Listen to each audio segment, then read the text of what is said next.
Oi pessoal, eu sou o Guilherme Potenza, sócio do Verano Advogados. E eu sou a Paula Bobró, advogada aqui do Verano, e juntos a gente faz parte da prática de Venture Capital.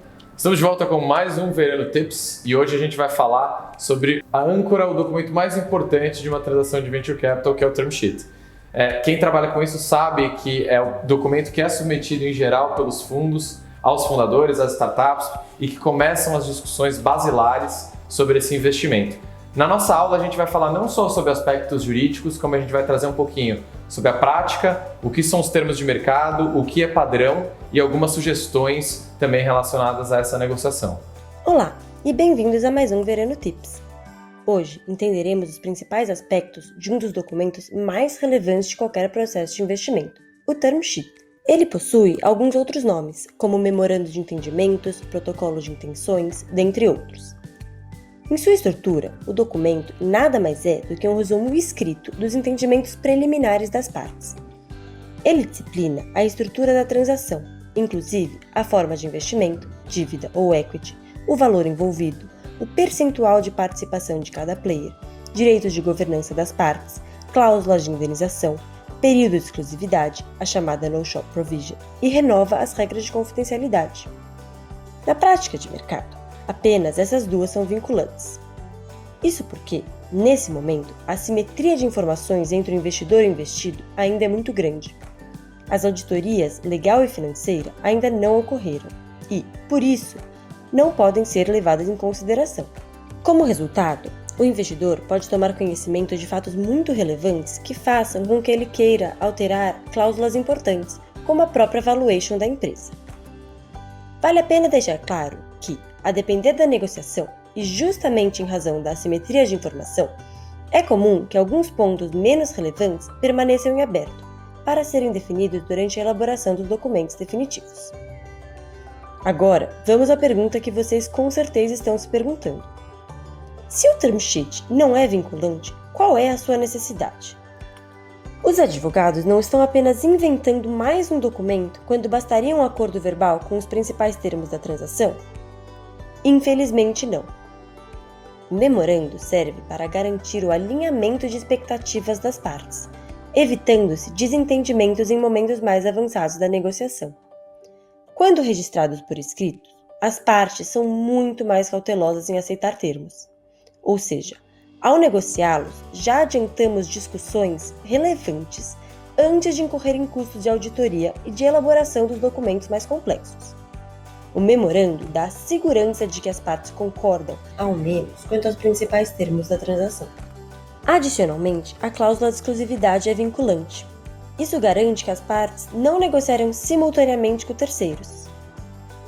É muito importante falarmos aqui que, apesar de teoricamente tratar-se apenas de consolidação dos entendimentos preliminares em caráter não vinculantes, em geral, não há grandes alterações quanto ao que está disposto no Term Sheet.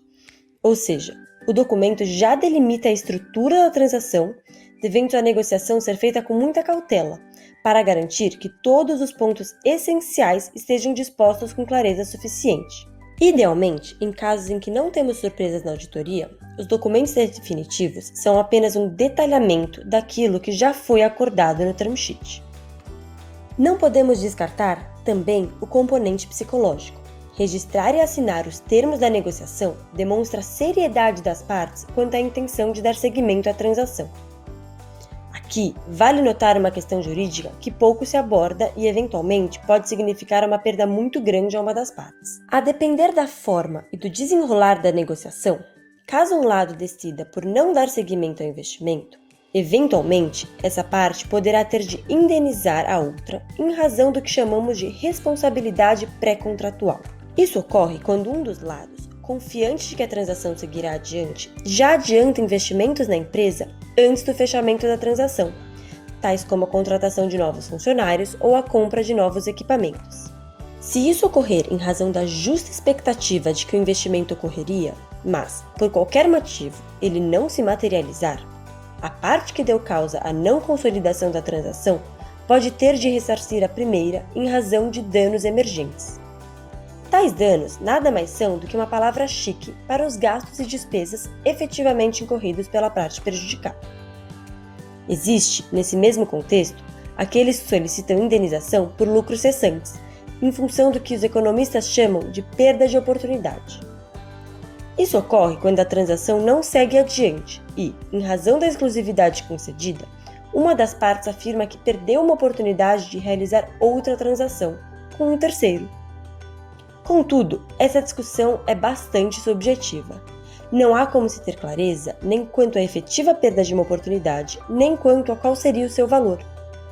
Por isso, não é incomum vermos a inclusão de uma cláusula estabelecendo que, caso uma parte não conclua a transação por motivos injustificados, além dos danos emergentes, terá ela de pagar essa multa pré-estipulada, que serviria para compensar a perda de oportunidade. O último ponto do vídeo de hoje é uma exceção à regra que descrevemos até agora. Existem situações nas quais as partes precisam assegurar que a integralidade dos termos da carta de intenções é vinculante. Apesar de continuarmos a chamar esse documento de memorando, estamos, na prática, falando de um pré-contrato. Para garantirmos a execuibilidade desse instrumento, é necessário que estejam presentes todos os requisitos contratuais previstos em lei, quais sejam partes, objeto e preço. Apesar de o documento ser vinculante, em razão da assimetria de informação e também um pouco da simplicidade do documento, não é possível já estabelecer no memorando todo o detalhamento inerente a um acordo de investimentos. É isso, pessoal! Hoje tivemos bastantes informações importantes. Vale levar da aula de hoje a relevância de uma negociação detalhada dos termos do investimento desde o term sheet. No próximo vídeo, vamos começar a analisar a forma mais simples de investimento, o mútuo conversível, típico de investimentos em fase seed ou anjo. Grande abraço a todos!